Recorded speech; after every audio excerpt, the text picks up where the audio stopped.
I know you're in there, Bertie. I can hear you whistling. Who is that? Who's that? It's Jeeves. Oh. It's Cyril Funky Phipps. Barmy? Steady on, Jeeves. Come on in, quick. Come on. Most extraordinary thing. I was talking to your man Jeeves a second ago.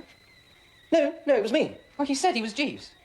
No, it was me. I was pretending to be Jeeves. Oh, I see. Jolly good. Why? Well, I don't want my Aunt Dahlia to know that I'm here. I had a bit of a set to down at her place.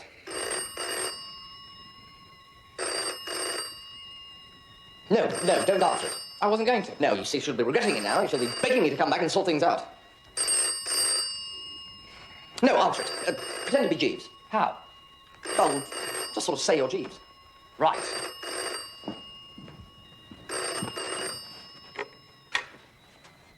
Mr. Wooster's residence? Where is Mr. Wooster? He's not at home, sir. I'm Jeeves. What do you mean, you think not? Oh. Who was it? Jeeves. Oh. Where was he? Just round the corner. Sent as an emissary, no doubt. Well, no, I'm sorry, but one can only do so much. What's an emissary? It's something that's sent. So what are you doing here, Barmy, anyway? Nothing really. Just came in for a smoke. Hope you don't mind. No, smoke away, Barmy. Smoke away.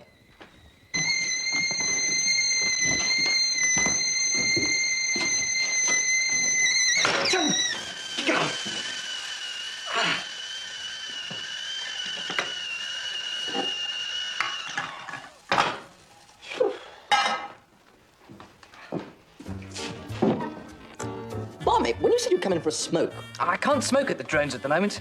It's awfully pros, you see. We've got to bet on how long we can go without smoking. My doctor says it's better for me anyway.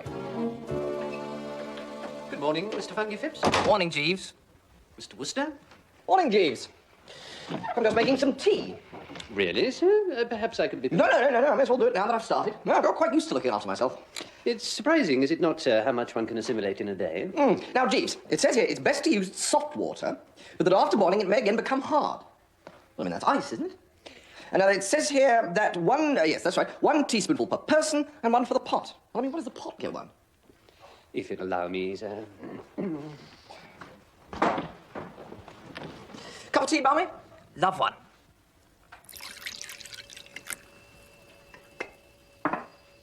All right, Jeeves, get on with it. Sir?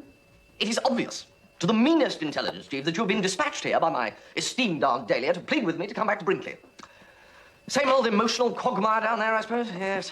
Tuppy grinding his teeth, Angela aloof, Uncle Tom off his feed, Madeline off her head, and Finknottle trembling at the thought of this prize giving. Well, I'm sorry, Jeeves, but Mrs. Travers will just have to sort this whole thing out herself this time. Very good, sir. I was, in fact, sent to try to persuade Monsieur Anatole to return, sir. Anatole Cook, Jeeves? Yes, sir. But not to persuade me back to Brinkley to restore peace and harmony to the inhabitants? Mrs. Travers made no mention of it, sir. Well, of all the nerve, Jeeves. Well, this is what they call gratitude, is it? I really couldn't say, sir. Well, I don't think I'm going too far, Jeeves, when I say that this just about takes the giddy biscuit. Very good, sir. Well, I shall return to Brinkley instanter, Jeeves, and give the whole bunch of them a good talking to, starting with that idiot Tuppy. If you want to try the Turkish, they're in the silver box. Oh, right-ho, Bertie. Toodle-pip. Cheerio.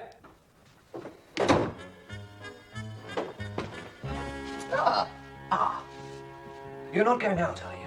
Well, I am, Wolfie. How can I help you? Well, I wanted to have a smoke. Say no more, Wolfie. My house is your house. I've got this bet on with Barmy. No need to explain anything. If you want to try the Turkish, they're in the silver box.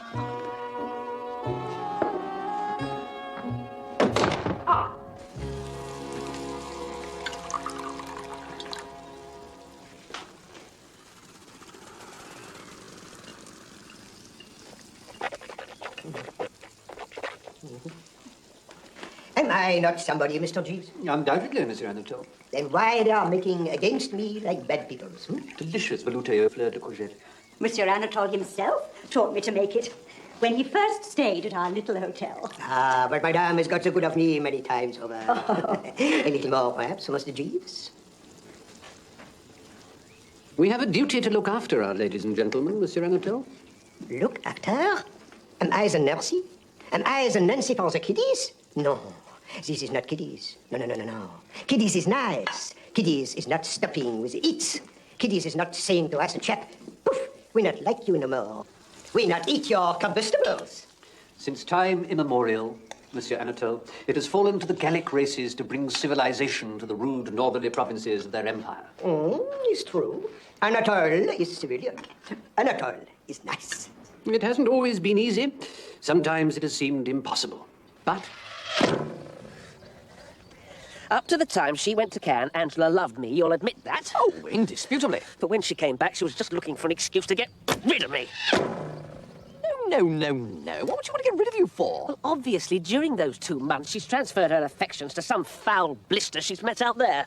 No. Well, I'll tell you one thing, and you can take this as official. If ever I find this slimy snake in the grass, I propose to take him by his beastly neck, shake him till he froths, and then pull him inside out and make him swallow himself. All right? My dear Tuppy, during those 2 months on the Riviera, it so happens that Angela and I were practically inseparable. If there had been somebody nosing around, I should have spotted it in a second. I see. So, no mixed bathing and moonlight strolls? No. Well, only with me. It was quite a joke at the hotel. But then I've always been devoted to Angela. Really? Oh, yes. When we were kids, she used to call me her little sweetheart.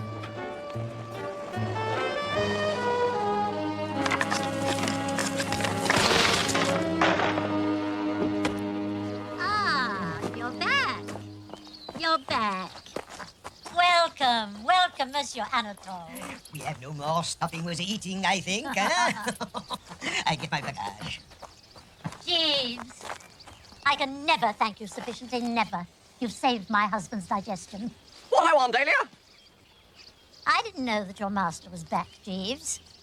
Has he no mercy? Jeeves, suppose that you were strolling through the illimitable jungle and you happen to meet a tiger cub. the contingency is a remote one, sir. Never mind. Let us suppose it. Very good, sir. Let us now suppose that you biffed that tiger cub. And let us further suppose that word reached its mother that you've done so. Now, what would you expect the attitude of that mother to be? In the circumstances, I should anticipate a certain show of disapprobation, sir. Yes, very good, Jeeves, very well put. Now, let us suppose that recently there'd been some little coolness between the tiger cub and the tigress. I don't know, for a day or two perhaps they'd not been on speaking terms. Now, do you think this would make any difference to the vim with which the latter would leap to the former's aid? No, sir. No? Ah, well, here then, in brief, is my plan. I will draw my cousin Angela to one side to a secluded spot and I shall roast Tuppy properly. Roast, sir? Disparage, knock, decry, denounce. I shall be very terse about Tuppy, giving it as my opinion that in all the essentials, he is more akin to a warthog than an ex-member of the fine old school. And what will ensue? What indeed, sir? No, that was one of those, what's-it questions. Rhetorical, sir? Right, yes. Now, hearing him attacked, my cousin Angela's heart will become as sick as mud. The maternal tigress in her will awaken. And no matter what differences they may have had, she will remember only that he is the man she loves and she will leap to his defense. And from there to falling into his arms is but a step. So, how do you react to that, Jeeves? The idea is an ingenious one, sir. Well, we Woosters are ingenious, noted for it. And if one thing gives us the pip, it's the sight of two loving hearts being estranged. I can readily appreciate it, sir. Now, I'm not speaking without knowledge of the form book, you know, on this one. I've tested this theory. Indeed, sir. Oh, yes. And it works. I was standing on Eden Rock in Antibes last month, and a girl I know slightly pointed to this fellow diving into the water and asked me if I didn't think that his legs were about the silliest-looking pair of props ever issued to a human being. Well, I agreed that indeed they were, and for perhaps a couple of minutes, I was extraordinarily witty and satirical about this bird's underpinnings. And guess what happened next? I am agog to learn, sir. A cyclone is what happened next, Jeeves, emanating from this girl. She started on my own legs, saying that they weren't much to write home about, and then she moved on to dissect my manners, morals, intellect, general physique, and method of eating asparagus. By the time she'd finished, the best that could be said about poor old Bertram was that, so far as was known, he hadn't actually burnt down an orphanage. A most illuminating story, sir. No, Jeeves. You haven't had the payoff yet. Oh, I'm so sorry, sir. The structure of your tale deceived me for a moment into thinking that it was over. No. The point is that she was actually engaged to this fellow with the legs. They'd had some minor disagreement the night before, but there they were the following night, dining together, their differences made up, and the love light once more in their eyes. And I expect much the same results with my cousin Angela. I look forward to it with lively anticipation, sir.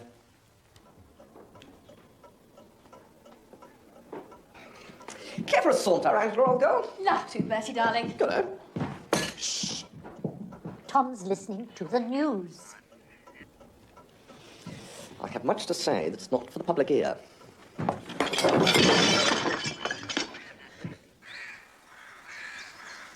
Bertie, darling, this grass is awfully wet. It'll ruin my shoes. Well, put your feet on my lap. All right. You can tickle my ankles. Right. Now, Angela, what about you and Tuppy? Is it true what I hear, that the wedding bells are not going to ring out? Yes, Definitely over, eh? definitely. Well, if you want my opinion, it's a bit of goose for you, old girl. It's a mystery to me how you stood this gloss up for so long. Is that an animal in the bush over there, Bertie? It sort of rustled. Yeah, it's probably a weasel or something. No, taken all in all, this glossop ranks very low down among the wines and spirits. Frightful oik. I always thought you were such friends. What, friend? No, absolutely not, no. One was civil, of course, but in addition to looking like one of those things that come out of hollow trees, he's universally acknowledged to be a dumb brick of the first water. No soul, no conversation, nothing. Yes. Yes, you're quite right. Eh? It's so nice to talk to someone who takes a sensible view about this glossop. Well, He's conceited and opinionated. He drinks too much, eats too much, and I don't much like the colour of his hair. I'm going in. Goodbye, Bertie. So! Ah, Tuppy, old chap. So! Been here long? Long enough. And in about 2 seconds, I'm going to kick your spine up through the top of your head.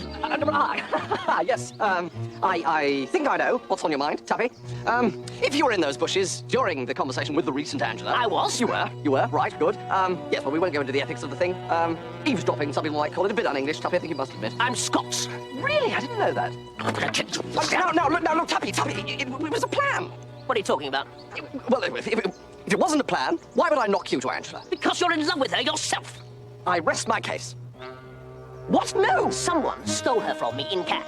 You told me yourself she was with you all the time and hardly spoke to anybody else. Now, Tuppy, look, you've got this all wrong, and I can prove it. Now, during that sojourn in Cannes, my affections were engaged elsewhere. What? My affections engaged elsewhere during that sojourn. Well, who was she? My dear Tuppy, does one bandy a woman's name? Oh, one does if one doesn't want one's bloody head pulled off. Well, yes, right, yes. Well, obviously this is a special case. Madeline Bassett. You're in love with that weird gourd helper's Bassett? Well, I don't think you should call her a weird gourd helper, Tuppy. Odd in some of her views, perhaps. One does not quite see eye to eye with her in the matter of stars and bunny rabbits, but not a weird gourd helpers. And you stick to it that you're in love with her? It is not 24 hours since she turned me down. Turned you down? Like a bedspread, in this very garden. So you'll readily see that I can't be the chap, if any, who stole Angela from you in Cannes. Well, because your affections were engaged elsewhere? During that sojourn. Oh, I see. All right, then. Sorry to have troubled you.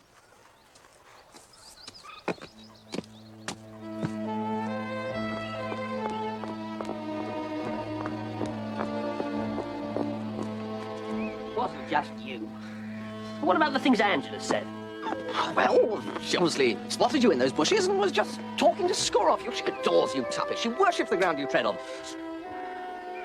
Bertie, if you should see Mr. Glossop, perhaps you would give him these. It's nearly 6 o'clock and he hasn't eaten a morsel since tea. Oh, I know. I'll put them down here. They'll be easier for him to reach. It's like leaving food out for a little animal, isn't it?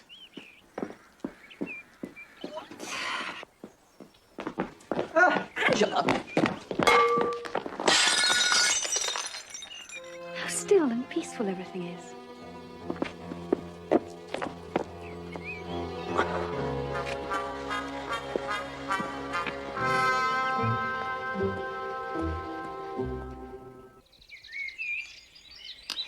Jeeves, I have decided that Tuppy and Miss Angela will have to disentangle their own affairs. Today is the day for finally clearing up the whole Gussie Miss Bassett imbroglio. Indeed, sir.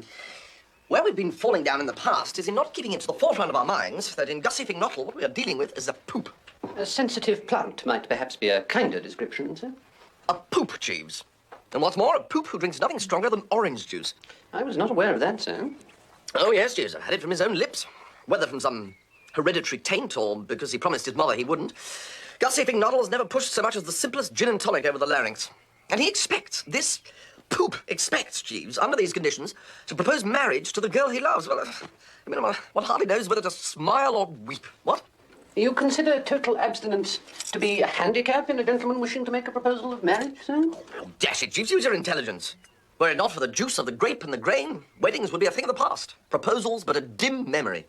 Without it, Jeeves, we babble.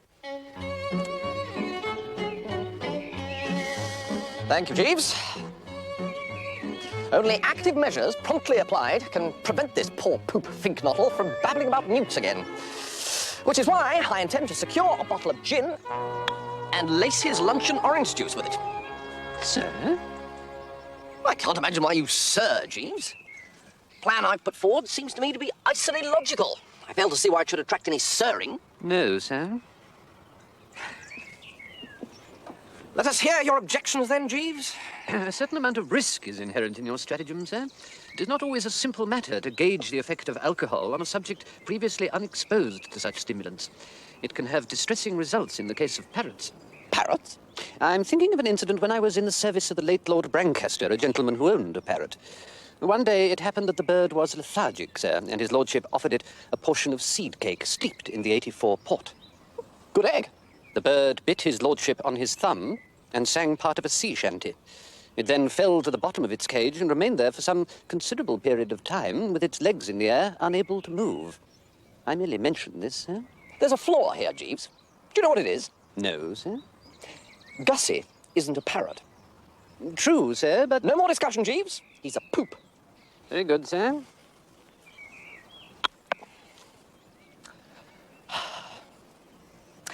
You noticed I said I was going to put this project through today, Jeeves? Why do you think I said today? Because you feel that if it were done when 'tis done, then 'twere well it were done quickly, sir? Partly, Jeeves, yes, partly. But the chief reason is that today is the day of the prize giving at Market Snodsbury Grammar School. We shall, by lacing the juice, not only embolden him to propose to Miss Bassett, but also put him so into shape that he will hold that Market Snodsbury audience spellbound. I see, sir.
Seems to be happy enough, doesn't he? Indeed, sir, the engagement appears to have lifted his spirits quite considerably.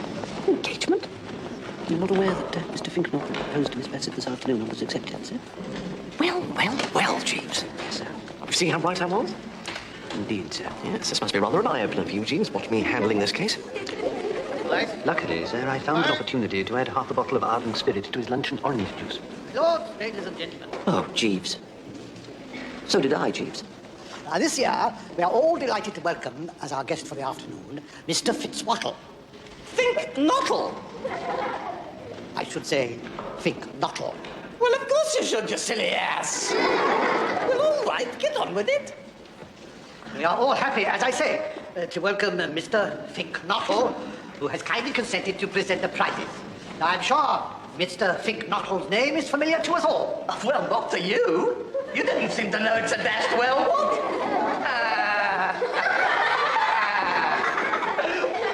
I go. Push on. Speech. Speech? Boys! No, I mean, ladies and gentlemen and boys. It's a beautiful world, boys and girls. Ladies and gentlemen, lords and things. I mean, the sky is blue, the birds are singing, there's optimism everywhere. And why not, girls and ladies? I should like you all to be upstanding and give 3 cheers for this beautiful world. Up you get. Hip, hip. Hooray! Hip, hip. Hip, hip. Hooray! All right, sit down, sit down. Now, anybody who says this isn't a beautiful world doesn't know what they're talking about. You see, if there's one thing in the world I can't stand, it's a pessimist. See, a pessimist is a man who... Why, hello, Bertie. I didn't know you were here. Now, there's an instance of what I mean. Ladies and... what's it? Take a good look at that object sitting there at the back. Morning coat, trousers is worn, moldy rose in buttonhole, you can't miss it. I despise that man, women and children. And shall I tell you why? Because he's I think, Mr. Fignotle, as time is getting on, I think perhaps we ought to commence the prizes. Oh, it's you. The prizes, yes, right on. Might as well be shoving along with it. What's this one? Spelling and dictation, P.K. Purvis. Spelling and dictation, P.K. Purvis. Forward, P.K. Purvis. Oh, you P.K. Purvis? Yes, sir. It's a beautiful world, P.K. Purvis. Yes, sir. Ah, you've noticed it, have you? Good. You married by any chance? No, sir. Get married, P.K. Purvis. It's the only life. Yes, sir. Good boy.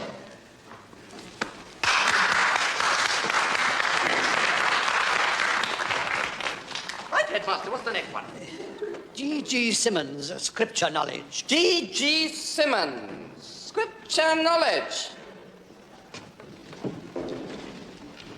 So, you've won the scripture knowledge prize, have you, G.G. Simmons? So, yes, sir. Yes.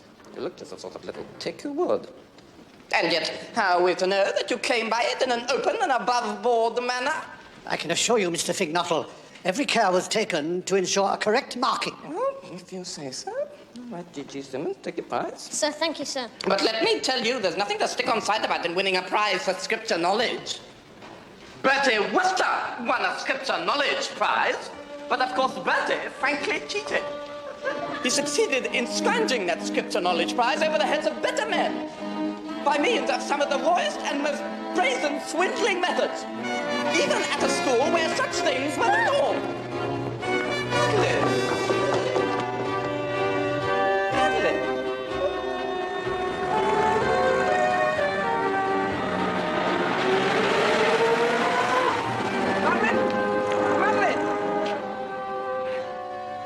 You will not be surprised to learn, Jeeves, that Madeline and Gussie are no longer engaged after the fiasco of the prize-giving. Was there much more after I left? No, sir. Mr. Finknottle's inflamed cerebral condition brought about an early closure.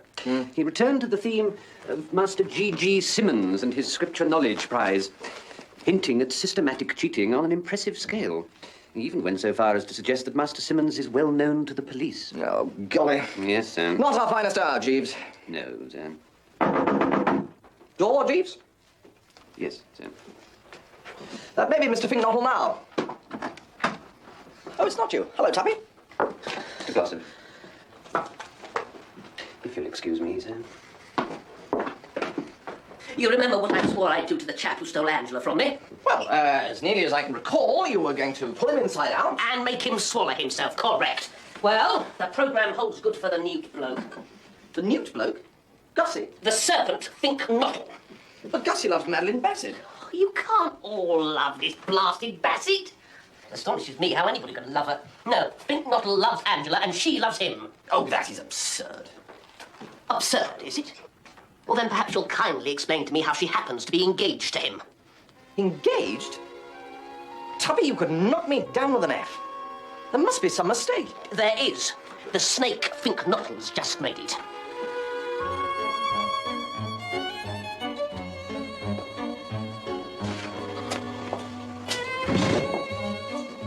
Ah, there you are.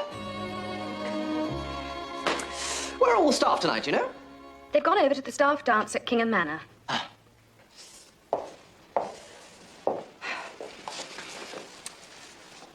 So, it appears that you've gone and got engaged to the Gussie. Quite right. We're in love. Oh, come now, Angela.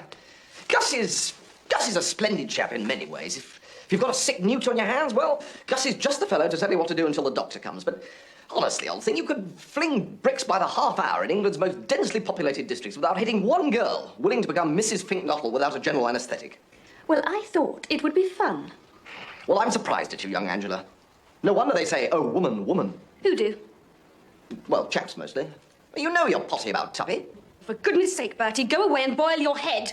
Well, now, Angela, if you'll permit me to observe. No. Very well, then. I shall say no more. Just tinkety-tonk. I say, Jeeves, do you know what's happened? Mr. Finknottle has got himself engaged to my cousin Angela. Gentlemen who are discarded by one young lady are apt to attach themselves without delay to another, sir. It is what is known as a gesture. My Uncle George... Oh, never mind your Uncle George, Jeeves. No, sir. Save him for the long winter evenings, eh? Just as you say, sir. We must concentrate on rescuing Gussie. Go forth and scour the neighbourhood. I don't think that will be necessary, sir. Mr. Finknottle is here. Mr. Finknottle, sir? Gussie? Is that door locked? Yes, sir. Let me in, blast you! Who's got this door?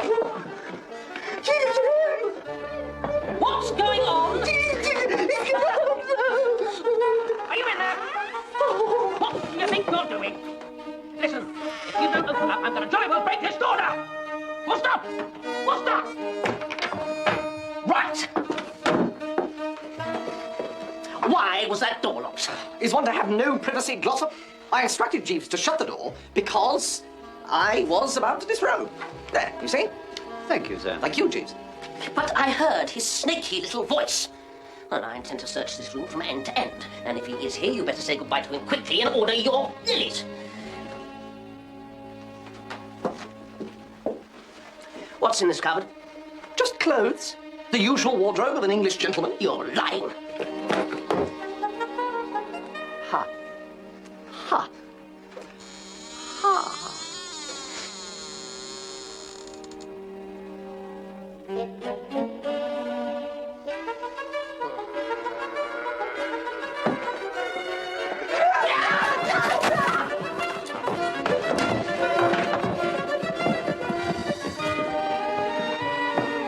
Jeeves, this is all getting a bit thick. Yes, sir.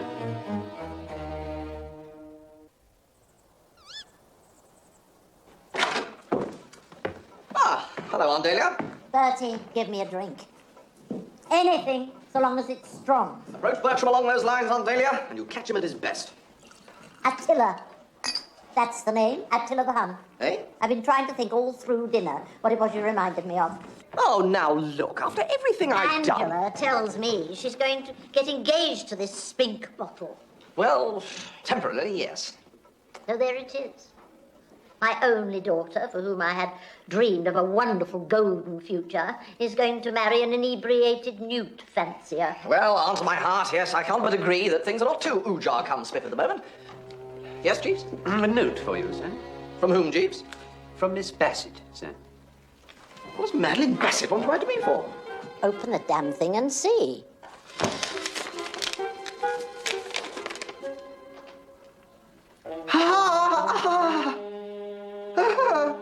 Will you stop that? You don't understand. Madeline Bassett says she's going to marry me. Well, I hope it keeps fine for both of you. I hope you won't take it amiss, sir, but I've been giving some attention to what might be called the amatory entanglements at Brinkley. It seems to me that drastic measures may be called for. Oh, drastic away, Jeeves. The prospect of being united for life with a woman who talks about little baby bunnies fills me with an unnamed dread. Supposing, sir, that in the middle of the night the fire alarm bell were to ring. Oh, not the fire alarm thing again, Jeeves. Yes, sir. As I see it, sir, the occupants of the house would suppose that a conflagration had broken out. Possibly, Jeeves. Possibly. Whereupon, if I'm not mistaken, Mr. Glossop would hasten to save Miss Angela, while Mr. Finknottle would perform the same office for Miss Bassett. Huh? This is based on psychology, is it, Jeeves? Yes, sir. It is thought to be the instinct of everyone upon the alarm of fire to save the object dearest to them. It seems to me there's a grave danger of seeing Tuppy come out carrying a steak and kidney pie. But resume, Jeeves, resume. Well, sir, the relations between the two couples could scarcely continue distant after such an occurrence.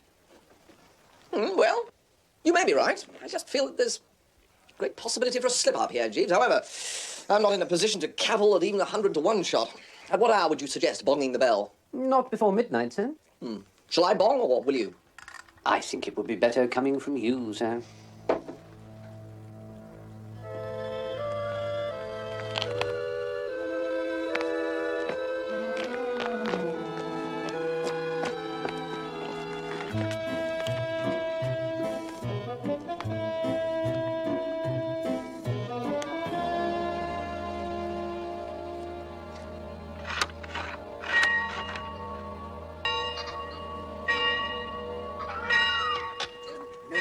I'm not bothered. It's the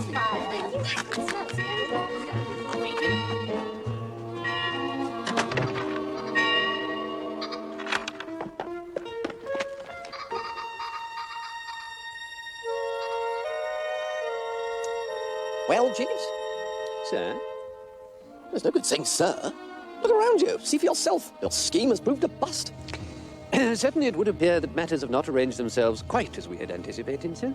We, Jeeves? As I had anticipated, sir. I'm not blaming you, Jeeves, but after this, well, forgive me if I hurt your feelings, Jeeves. Certainly, sir. If you would pardon me for interrupting you, I fancy Mrs. Travers is endeavouring to attract your attention. Just step this way a moment, Attila dear, if you don't mind. What-o, Auntie? Well, Bertie dear, here we all are. Well, quite. It was you, dear child, who rang the fire bell, was it not? I did sort of ring it, yes. Any particular reason? I mean, did you want something, or was it just a whim? I thought there was a fire. What gave you that impression, darling? Tell Auntie Dahlia. I thought I saw flames. The front door's shut. Somebody must have shut it behind them and it's locked. Then try another door. They're all locked. We could ring the doorbell. And who would you expect to answer it, dear? The servants have all gone to the dance at Kingham, and Mr. Seppings no doubt took the key of the back door with him. We can't stop out here all blasted night, blast it. If Seppings has taken the back door key, why doesn't one of us take one of the cars, drive over to Kingham and get it from him? That's the first sensible suggestion I've heard all day. It's locked. That's locked too. Well, that's absolutely wonderful. They're all locked. Did you cough, Jeeves? Yes, madam. Is it influenza, or have you got an idea? Well, forgive me, madam, but it did occur to me that perhaps one of the gentlemen might be disposed to bicycle to Kingham Manor and procure the back door key from Mr. Seppings. Jeeves, you are wonderful. Thank you, madam. Attila! Well, I haven't ridden for years. Well, you'll soon get the knack. Once you've taken a toss or two. But it's miles to Kingham. 9 miles. And 9 miles back? And 9 miles back. But it's dark. What if I barge into something? I'll come a frightful cropper. Good. Very well, Aunt. So be it.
questions, actually. I can try and telephone him with the telephone.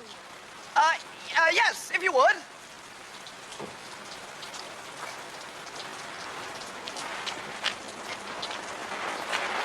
Why, Mr. Wooster, sir. Seppings, I need the key of the back door. Oh, well, bless you, I left it with Mr. Jeeves. Jeeves? He said he wanted to walk in the garden before retiring for the night. He was going to leave it on the kitchen windowsill for me. Mr. Wooster?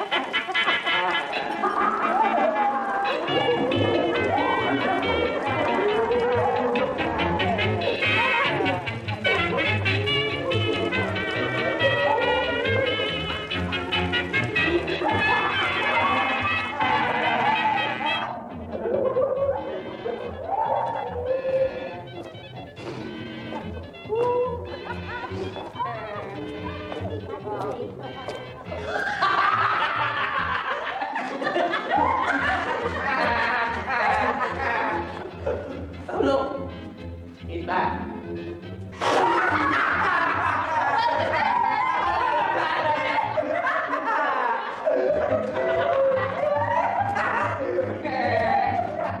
What on earth is going on, Jeeves? House seems positively awash with joy and laughter. It's gratifying, isn't it, sir? Oh, come now, Jeeves. I fear I've not been entirely frank with you regarding the fire bells. I never anticipated that it would of itself produce the desired results.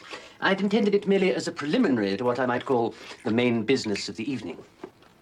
You gibber, Jeeves. Explain yourself. It occurred to me that were you, sir, to be established as the person responsible for the ladies and gentlemen being forced to spend the night in the garden, everybody would take so strong a dislike to you that in this common antipathy they would sooner or later come together. And such proved to be the case. After your departure on the bicycle, the various estranged parties agreed so heartily in their abuse of you that the ice was broken. And when I informed the ladies and gentlemen that I had found the key, and it was borne in on them that you were having that long ride for nothing, there was a notable lessening of tension. Oh, there was there? Of course, the rain was a bonus. Of course. As soon as the storm began, their animosity vanished completely. Mr. Glossop and Miss Angela are once more betrothed, sir. Oh? And what about Miss Bassett? Do I still have to marry her? Oh, no, sir. Miss Bassett is once more safely affianced to Mr. Finknottle. Phew. Well, praise be, Jeeves. Indeed, sir. Although, if you'll forgive me for saying so, your methods are a little on the rough side. Well, sir, one cannot make an omelette without breaking eggs. I say, an omelette. Do you think you could get me one? Certainly, sir. Perhaps with a little half-pot or something? Undoubtedly, sir. Righto, Jeeves.